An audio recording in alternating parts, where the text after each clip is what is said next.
এই মুহূর্তে তোমরা হয়তো চাকরি নিয়ে ভাবছ, একটি ক্যারিয়ার নিয়ে ভাবছ, তোমার জীবনের পরবর্তী চ্যাপ্টার নিয়ে ভাবছ। জীবনের এরকম প্রতিটি চ্যাপ্টারের একটা টাইটেল থাকতে হবে। আল্লাহ কিভাবে আমার জীবনের এই চ্যাপ্টারের কথা মনে রাখবেন? তিনি কিভাবে মনে রাখবেন? আমি জানি যখন একটা চাকরি পেতে যাচ্ছেন তখন আমার মা কি বলবে, আমার বাবা কি বলবে, মানুষ কি বলবে, কত টাকা বেতন পাবো, অ্যাপার্টমেন্ট কোথায় পাবো, আমি কি অমুক জিনিসটি পাচ্ছি, তো অমুক জিনিসটি পাচ্ছি। আপনার মাথায় সমস্ত প্রশ্ন এসে জড়ো হয় প্রেস্টিজ নিয়ে, স্বীকৃতি নিয়ে এবং সমাজে মাজকুর হওয়া নিয়ে। প্রথমে সবকিছুর উপর যদি এই প্রশ্নটি রাখতে পারেন, আল্লাহ কিভাবে এর কথা মনে রাখবেন? আমি কোন ধরনের প্রভাব পেছনে রেখে যাচ্ছি? আমি কি এমন কিছু রেখে যাচ্ছি যার কারণে আল্লাহ আমার কথা মনে রাখবেন? যদি এমন কিছু করেছি তাহলে আমি সফল হয়েছি। আমি শেষ এই বিষয়টা চিন্তা করার জন্য রেখে যাচ্ছি। আমরা এখন এই ধারণায় এতটাই আচ্ছন্ন যে মানুষ যদি আপনার সফলতা না দেখে তাহলে আপনি সফল নন। মানুষের চোখে আপনার সফলতা দৃশ্যমান না হলে আপনি সফল নন, তাই তো? এখন কেউ একজন এসে আমাকে বলতে পারে, এই ভাই আপনি তো দারুণ সফল, কিভাবে এত সফল হলেন? তখন আমি জিজ্ঞেস করলাম, আচ্ছা কিভাবে বুঝলেন আমি সফল? আমার সফলতাটা কি? ও, আপনার যে বিশাল সংখ্যক ফলোয়ার আছে, লক্ষ লক্ষ মানুষ আপনার ভিডিও দেখে, এজন্য আপনি সফল। তখন আমি বলি, সুবহানাল্লাহ, আমরা কোরআন থেকে কত দূরে সরে এসেছি, আমাদের চিন্তা ভাবনা কোরআন থেকে কত দূরে।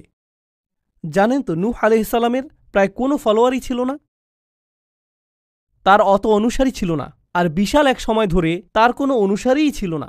বস্তুত আপনি যদি নূহ আলাইহিস সালাম সম্পর্কে জিজ্ঞেস করেন, তার নিজের অঞ্চলে মানুষ তাকে নিয়ে উপহাস করত, ওই বৃদ্ধ মানুষটা, সে তো একটা পাগল। এই ধরনের কটু কথা তিনি শত শত বছর ধরে শুনে আসছিলেন।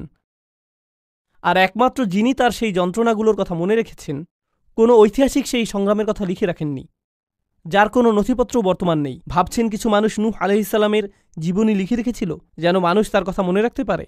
না না না, আল্লাহ এটা রেকর্ড রেখেছেন, আর আল্লাহ তাকে মাজকুর বানিয়েছেন। ইব্রাহিম আলাইহিস সালাম মক্কার মরুভূমিতে একা একা দোয়া করছিলেন, ও আল্লাহ, এই ঘরটিকে একটা শান্তিপূর্ণ স্থানে পরিণত করুন এবং মানুষের অন্তরে ভালোবাসা তৈরি করে দিন এই ঘরের প্রতি। ফাজআল আফইদাতাম মিনান নাসি তাহওয়ি ইলাইহিম। তখন কোনো ভিডিও ক্যামেরা ছিল না, কোনো লাইভ স্ট্রিমিং ছিল না, এরকম কিছু ঘটেনি, কেউ সেখানে ছিল না, শুধু একজন মানুষ মরুভূমিতে, শুধু তিনি আর তার রব কথা বলছিলেন। তিনি কোনো রাজা ছিলেন না, তিনি সম্পদশালী কোনো ব্যক্তি ছিলেন না, তার কোনো লিপিকার ছিল না যে আগামী দিনের জন্য এই ইতিহাসগুলো লিখে রাখবে। জানেন, মিশরীয় প্রাচীন প্রাসাদগুলোতে রাজাদের ঐতিহাসিক চিত্র, তাদের ফরমানসমূহ এবং দেয়ালগুলোতে প্রচুর লিখনি পাওয়া গিয়েছে। আমরা কিন্তু ওই লেখকদের নামও জানি না, আমরা শুধু জানি তারা কিছু মানুষকে অর্থ করে দিয়েছিল ওই দেয়াল লিখনের জন্য। কেউ তো ইব্রাহিম আলাইহিস সালামের জন্য কিছু লিখে রাখেনি। তবুও আজকের দিনেও আমরা ইব্রাহিম আলাইহিস সালামের জিকির করছি। প্রতি বছর হজের সময় আমরা তার কর্মবহুল ও বর্ণাঢ্য জীবনের কথা স্মরণ করছি, আর আমরা আমাদের সমগ্র দিনকে বলি মিল্লাতা আবিকুম ইব্রাহিম। আমি কি বোঝাতে চাচ্ছি?